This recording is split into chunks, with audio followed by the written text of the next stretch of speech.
representing the forces of skepticism and disbelief this evening. I started reading Dr. Shermer's column in Scientific American back in 2002. The first installment I read was titled Shermer's Last Law. Finished reading it and thought to myself, brilliant, but wrong. Hope I get to debate this man one day and straighten him out. So thank you, Dr. Shermer, for making a 14-year dream come true. Now, on to God. There are dozens of arguments for the existence of God, but to keep things simple, I'll only be presenting one here in my opening statement. I'm somewhat reluctant to call theism a hypothesis because I think it functions differently from the way hypotheses typically function, but since theism is under investigation tonight, I'll call it a hypothesis for purposes of this debate. Treating theism as a hypothesis, my argument runs as follows. Premise 1. No hypothesis in history has more scientific confirmation than theism. As we'll see shortly, this is a tremendous understatement. Premise 2. No hypothesis in history has more scientific disconfirmation than atheism. This also is a tremendous understatement. Conclusion, if we have any respect whatsoever for science, we must accept theism and reject atheism. Call this argument the defibrillator, because it's shocking and may lead to revival. To the untrained mind, of course, the defibrillator may sound absurd. Some people, after all, have been raised to believe that science can function apart from theism. It never occurs to them to question what they've been taught, and so they now believe by blind faith that God is not necessary for science. If you're one of those people, prepare to be defibrillated. To begin, we need to draw a distinction between ordinary scientific hypotheses, little s, little h, and the scientific hypothesis, capital S, capital H. Ordinary scientific hypotheses are tentative claims about the world, usually based on some sort of observation, claims that are confirmed or disconfirmed as relevant evidence comes in. A hypothesis becomes much stronger if you not only find lots of confirming evidence, but also discover why the hypothesis is correct. So you notice a piece of copper conducts electricity, and you put together a scientific hypothesis. All copper conducts electricity. Then you test your hypothesis by getting different pieces of copper and seeing if they too conduct electricity. You find that they do. This supports your hypothesis. Then you ask why copper conducts electricity, and you discover that free electrons in copper can move through the metal, and this makes copper a good conductor. There are tons of scientific hypotheses being tested around the globe, but all of these ordinary scientific hypotheses are ultimately derived from the scientific hypothesis, capital S, capital H. The scientific hypothesis is the hypothesis on which science as we know it rests. There are three key elements of the scientific hypothesis. One, the universe can be understood. Two, we can understand it. And three, it's good for us to understand it.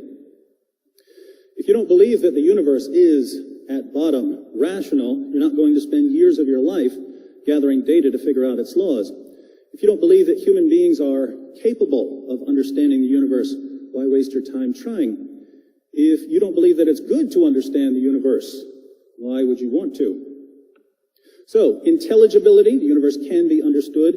Capability, we can understand it. And desirability, we want to understand it. These are the three key elements of the scientific hypothesis, and all three have to be in place for science to get off the ground.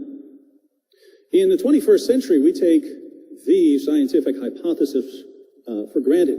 We believe that the universe can be understood, that we're the kinds of things that can understand it, and that it's good for us to understand it. But there was a time when the vast majority of people didn't believe these things. They didn't believe that the universe could be understood, or that we could understand it, or that it was good to understand it. And so even though there were some scientific achievements among the ancient Greeks and the Egyptians and the Chinese and the Muslims, there was never anything that would amount to a revolution in our way of thinking about the world. But in the 16th and 17th centuries, a group of devout atheists decided to uncover the secrets of the universe. And these atheists produced an explosion of scientific research in the budding fields of astronomy, physics, chemistry, and biology. Oh, did I say atheists? I meant Christians. They were all Christians.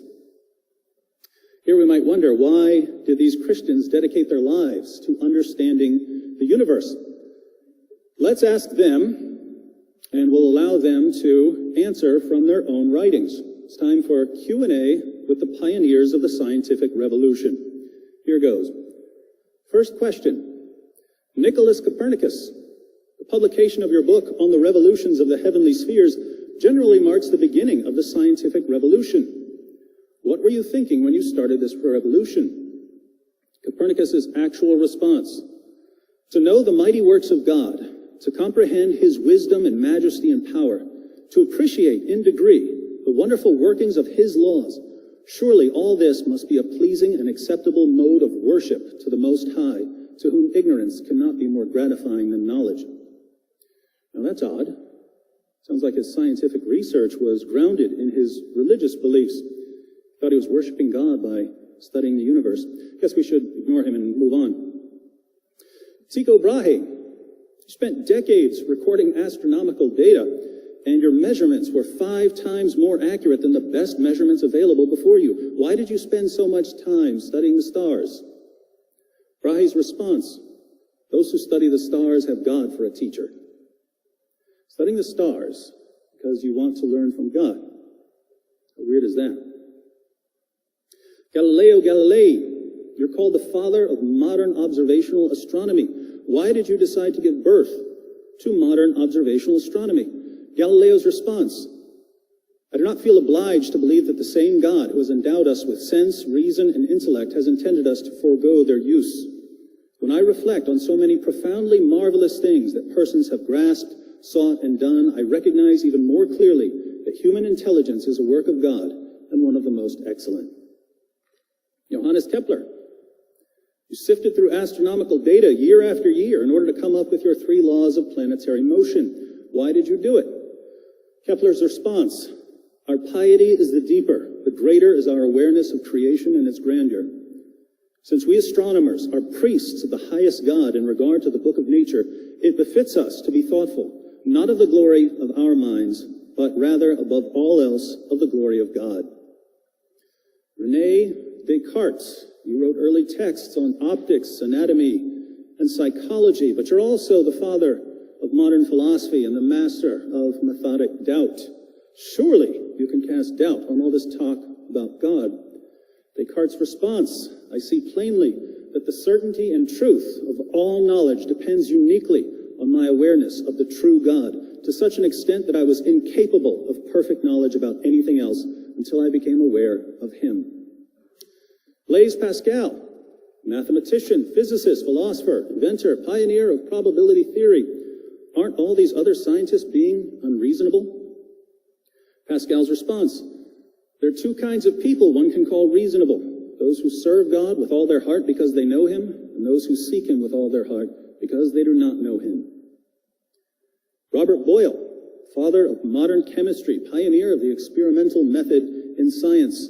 What drove your research? Boyle's response, the vastness, beauty, and orderliness of heavenly bodies, the excellent structure of animals and plants and other phenomena of nature justly induce an intelligent, unprejudiced observer to conclude a supreme, powerful, just, and good author. In the book of nature, as in a well-contrived romance, the parts have such a connection and relation to one another, and the things we would discover are so darkly and incompletely knowable by those that precede them, that the mind is never satisfied until it comes to the end of the book. Antony von Leeuwenhoek, father of microbiology, you constructed such amazing microscopes that you were the first scientist to observe and describe microorganisms. Why did you want to see what eyes had never seen?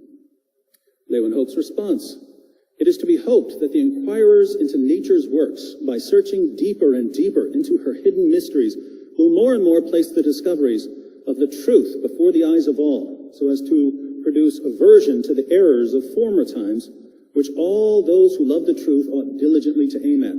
For we cannot, in any manner, better glorify the Lord and Creator of the universe than that in all things, how small forever they appear to our naked eyes, which have yet received the gift of life and power of increase, we contemplate the display of his omniscience and perfections with the utmost admiration. Isaac Newton, physicist, co-discoverer of calculus, considered by many to be the greatest scientist in history. Your laws of universal gravitation and motion provided the grand synthesis that concluded the scientific revolution. Tell us what you think of atheism. Newton's response: atheism is so senseless and odious to mankind that it never had many professors. You seeing a pattern? The scientists of the scientific revolution would roll over in their graves if they heard a bunch of 18-year-old atheists claiming to be champions of science just because they follow Richard Dawkins on Twitter. So why were Christians the pioneers of the scientific revolution? Here, our atheist friends often insist that it was just dumb luck. Anyone could have done it. And if Europe had been filled with atheists, it would have happened even faster. But this is sheer nonsense. There were cultures and civilizations around the world. Plenty of people had the opportunity to study astronomy and physics and chemistry and biology. But these branches of science all took off at roughly the same time in one particular civilization. It only makes sense that we should ask, why? The problem is that when we ask the people who did it, why, they immediately start talking about their belief that the universe was created by a rational being, and that since human beings were created in the image of this rational being, we can understand the universe, and that by setting out to understand it, we're worshiping God. As for atheists thinking that they could have come up with science without Christians doing it for them, let's take a quick trip to planet reality. Atheists would have been the last people to ever start a scientific revolution. Why is that? Well, anyone can do science now because we all accept the scientific hypothesis. We all believe that the universe can be understood, that we are the kinds of things that can understand it, and that it's good for us to understand it. But the pioneers of the scientific revolution already believed these things before they set out to prove them. They believed them based on their theology. They came up with a method of proving them, and that method became the scientific method. Now, if you were an atheist before the scientific revolution, would you have any reason to think that the universe is governed by neat little mathematical equations? Of course not. It wouldn't make any sense to say that a falling rock is going to obey an equation. Rock doesn't have a will, can't obey anything, so intelligibility goes out the window. What about capability? If you were an atheist before the scientific revolution, why would you think that human beings are capable of figuring out the laws of nature? Even if you happen to think that there were laws of nature, which as an atheist I doubt you would, why would you think that you could discover them? You're not made for that sort of thing. You're not made for anything. You'd have no idea how you got here and no reason to think that you're capable of figuring out how you got there. So you'd be trapped in a kind of bubble with no escape. How about desirability? Supposing, for the sake of argument, that you believe that there were laws of nature, which again, I don't think you would, and that you believe that human beings could discover these laws, which again, I don't think you would, why would you want to? I understand seeking knowledge that has some practical benefit, like growing better crops or building an air conditioner, but from an atheistic perspective, what's the point of seeking knowledge that has no practical benefit? So the three key elements of the scientific hypothesis make absolutely no sense given atheism, but all three make perfect sense from a Christian perspective. Long before the scientific revolution, and the universities of Europe, which, oddly enough, were founded by Christians, medieval philosophers and theologians laid the groundwork for science, even before the universities were formed. Augustine said, "Let the Bible be a book for you so that you may hear it. Let the sphere of the world be a book for you that you may see it." Augustine tells us to read the book of nature. Recall Kepler declaring that astronomers are priests of the highest regard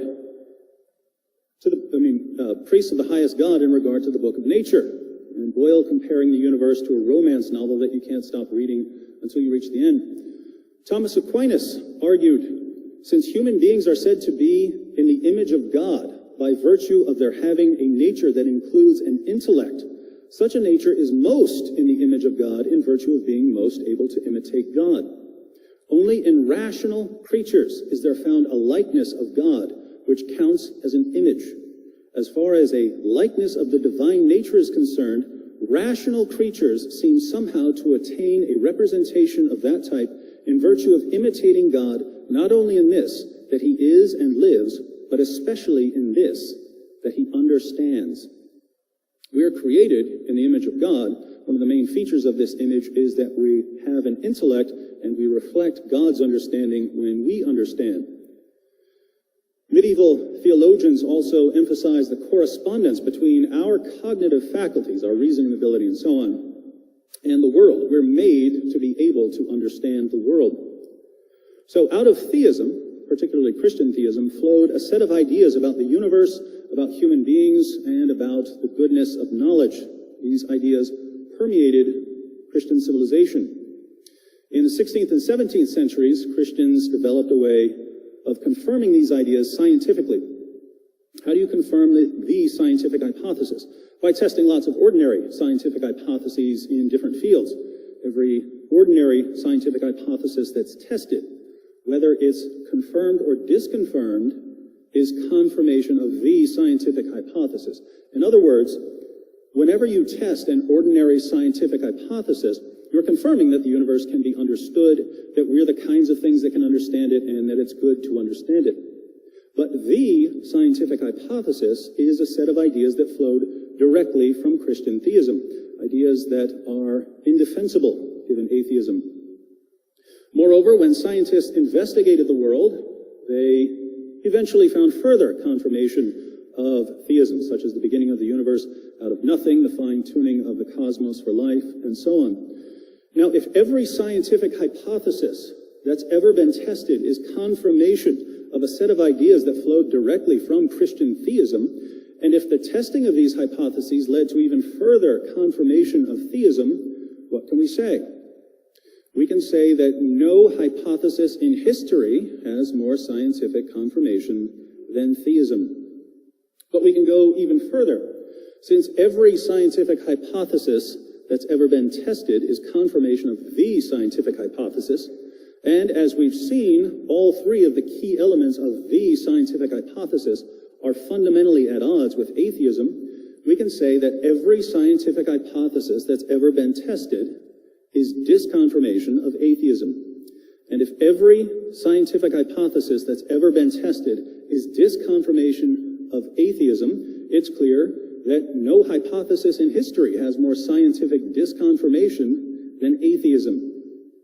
The only conclusion to draw from all this is that if we have any respect whatsoever for science, we must accept theism and reject atheism. And so, echoing Sir Francis Bacon, one of the great pioneers of the scientific method, we can say that a little science inclines man's mind to atheism, but depth in science brings men's mind to religion.